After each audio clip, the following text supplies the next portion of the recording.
Hi guys, welcome back to my channel, and as always, thank you so much for coming back. Today I'm going to be talking about Virgo, and it's another actually deeply personal sign for me because I'm a Virgo rising. And if you guys don't know what that means, it's essentially our first impression or our mask to the world. So there is a huge part of me that does identify with being a Virgo despite the fact that I'm technically an Aquarius. So tons of cliches about Virgos, some very flattering and some a little bit unflattering. And part of the point, actually the point of all of these videos, is to find love and highlight a lot of the amazing characteristics of every sign, and then talk about the real aspects or areas for growth, which is true in any sign, and holistically round out who these people are. Because memes are funny, memes are wonderful, but memes can make you feel like your sign is kind of misrepresented in some cases. So, cliche number one, Virgos are uptight, and Virgos are kind of critical and very, I don't know, too cut and dry about things. So, to be clarified here, Virgos are symbolized by the Virgin. So what that means is that they have a very innocent view of life and of the world.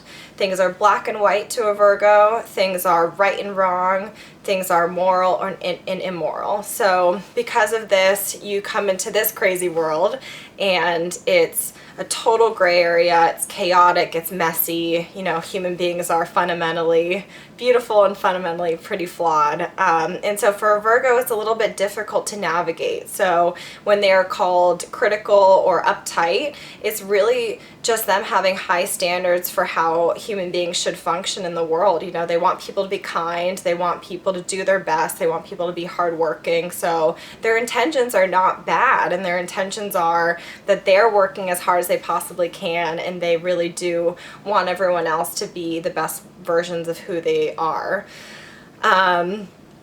Despite this, they are so humble, so kind. Virgo to me is the sign that symbolizes true hard work. So the kind that doesn't necessarily get all the credit, that isn't forward facing, the people behind the scenes, and sometimes at the front. It depends on your natal chart, right? How outgoing you are and how much you do like to be the center of attention. But for the most part, Virgos have this ability to work their asses off and not necessarily need anything in return. So they make wonderful employees, wonderful employers, because they just do understand and acknowledge other people's hard work in what they do with their day. So these people make wonderful friends for the same reason, and wonderful partners, because they're always going to be finding the way that they can be helpful.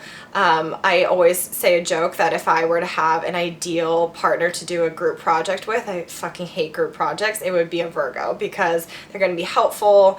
They can be slightly bossy at times, but it's just to make sure that the ship is still moving forward and things are functioning.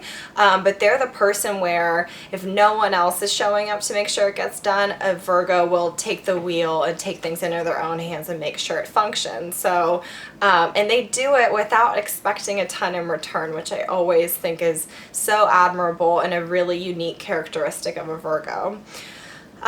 In their personal lives, Virgos can be way more fun, way more funny, and way more caring than people give them credit for. So these people, again, to go back to their high moral standards, they know how to treat you with kindness, and they know how to treat you with respect. And when they're making a decision, they are quite literally thinking, is this the best I can possibly do for this person? Is this correct? Is this holistically going to make the world a better place? So to me, it's a sign that you can trust wholeheartedly, because they're analytically deciding, is this the right decision? Is this the wrong decision? And they're kind of taking in everyone's different perspectives and motives into consideration. They're an earth sign, and so in their case, you know, Taurus is going to be down to earth and warm and have this kind of tranquility to them.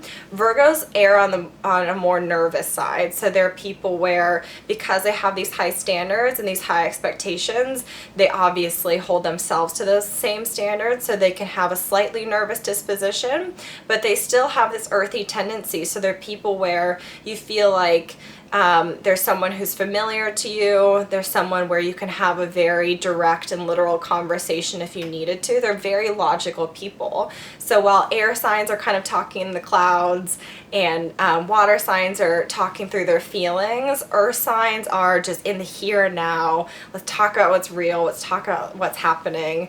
And because of this, Virgo in particular, because they're ruled by Mercury, who's a planet of communication, they are really into facts, figures, what happened, what did not happen. And so they make great investigators, great mathematicians, great scientists, because they really are here to seek out the truth and let's talk about what's actually going on, basically. So they're really wonderful thought partners, and again, great people to do a group project with if you wanted to. If you're dating a Virgo, if you're friends with a Virgo, one of my best friends since I was 6 years old is a Virgo.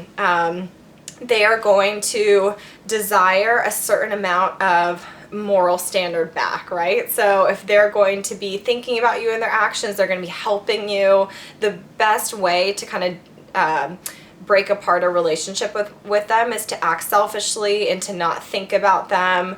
And so in my friendship with a Virgo, I was in a period of time where I was constantly thinking about myself, making a lot of reckless decisions that didn't take into account her feelings, and that to them is kind of immoral behavior that they can't fully get behind. So, you know, it's kind of the same effect with a Taurus of mirroring their behavior. So mirror their high standards, mirror their willingness to work hard at being the best version of themselves possible and the best version for you in the relationship.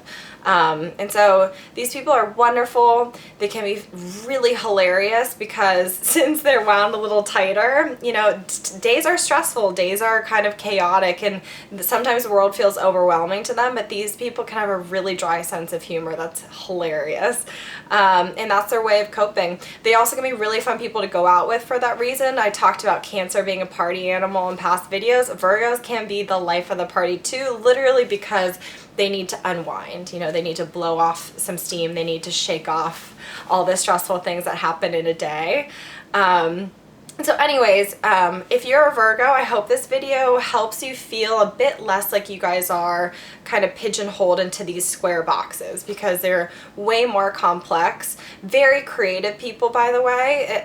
As much, for every bit of analytical genius they have, they can complement that with an intense creativity as well. So anyways, this is my love letter to you, Virgos. I identify with you very heavily since I'm a Virgo rising. And if you guys have any questions, you can feel free to DM me on Instagram or send me an email. And if you want to watch further videos on what it means to be a Virgo rising like me, or to have your moon in Virgo, subscribe, and I'm going to be posting them pretty soon. So thank you guys so much, and have a good day.